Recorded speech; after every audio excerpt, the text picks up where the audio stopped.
외신과 통계를 활용해 당신이 꼭 알아야 할 진짜 한국의 모습을 찾아 떠나는 여행. 첫 번째 시간인데요. 우선 질문부터 드릴게요. 대한민국은 얼마나 클까요? 국토 면적을 보면 아쉽게도 볼품 없죠. 1003만 헥타르로 겨우 세계 107위에 그칩니다. 더 큰 문제는 지리적 위치죠. 아시아 동쪽 끝에 붙어 있는 데다 위로는 북한과 중국이 가로막고 좌우 아래로는 바다. 그야말로 동떨어진 섬 같은 형국이죠. 우리 조상님들은 왜 이렇게 불리한 곳에 터전을 마련하셨을까요? 원망스럽기도 합니다. 그런데 잠시 생각을 바꿔볼까요? 북극항로라고 들어보셨나요?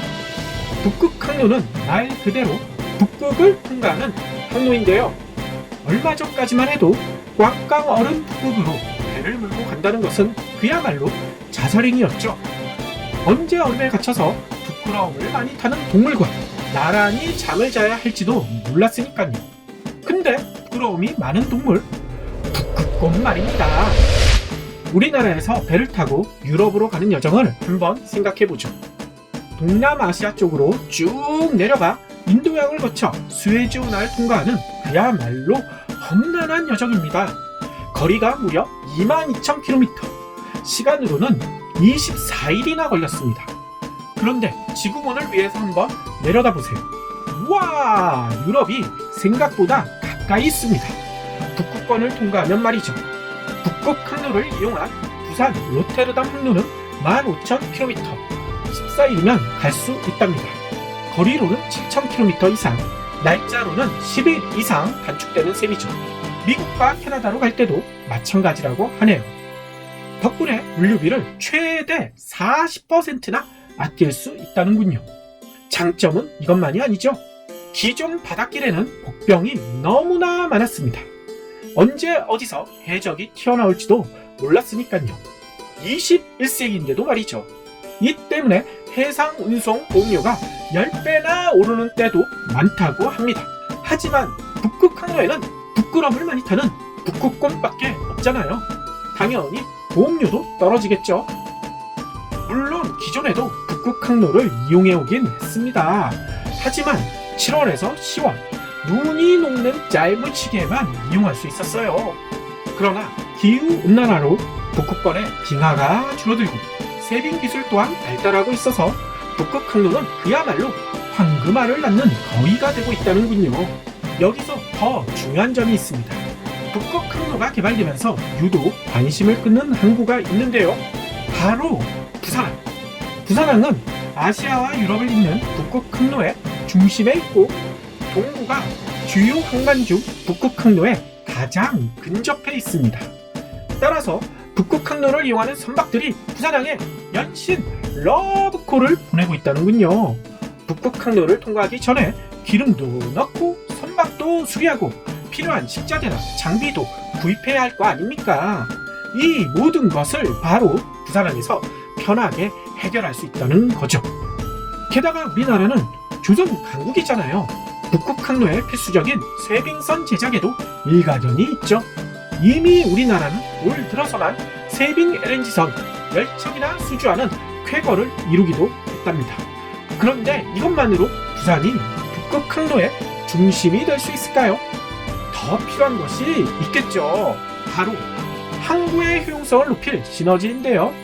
우선 지금 정부가 추진 중인 시베리아 횡단철도가 연결되면 부산항은 시베리아 횡단철도의 출발점으로 떠오를 가능성이 매우 높죠. 부산항에서 출발해 시베리아를 거쳐 모스크바, 베를린, 파리, 런던까지 철도를 이용해 가는 것이 현실화되기 때문이죠. 마치 호랑이가 대륙을 향해 뛰쳐나가는 것처럼 말이죠. 이 때문일까요? 사사건건 우리나라가 잘 되는 것을 방해하는 일본이 웬일로 한일 해저 터널에 대해서는 적극적이라는데요. 한일 해저 터널은 우리나라의 부산 거제도에서 일본 스시마섬과 이끼섬을 거쳐 규슈까지 해저 터널로 연결하자는 아이디어라고 합니다. 올해 2월에는 부산에서 한일 해저 터널 연결회가 열리기도 했다는군요. 그런데 한일 해저 터널이 생기면 어떤 일이 벌어질까요? 시베리아 횡단철도의 출발점이 일본이 됩니다. 부산은 그야말로 스쳐 지나가는 곳으로 전락하고요. 그렇기 때문에 일본이 적극적으로 추진하려는 것이겠죠. 그래서 많은 우리나라 전문가들은 반대하고 있는 거고요.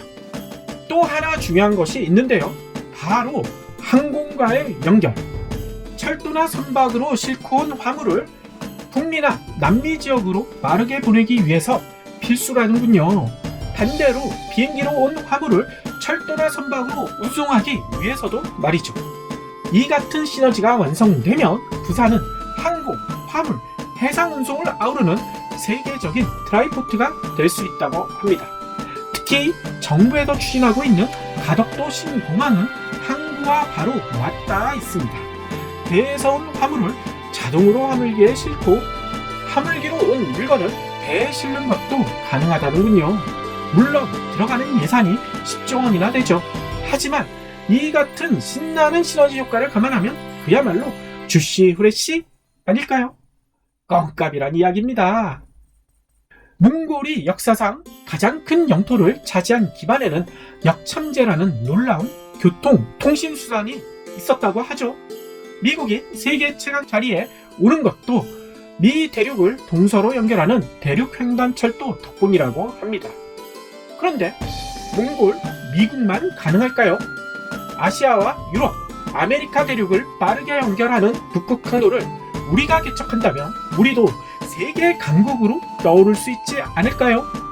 가덕도 신공항과 부산항, 시베리아 횡단철도를 연결해 아시아 대륙을 향해 포유하고 드넓은 태평양으로 달려가는 고라니 같은 나라를 만들 수 있지 않을까요?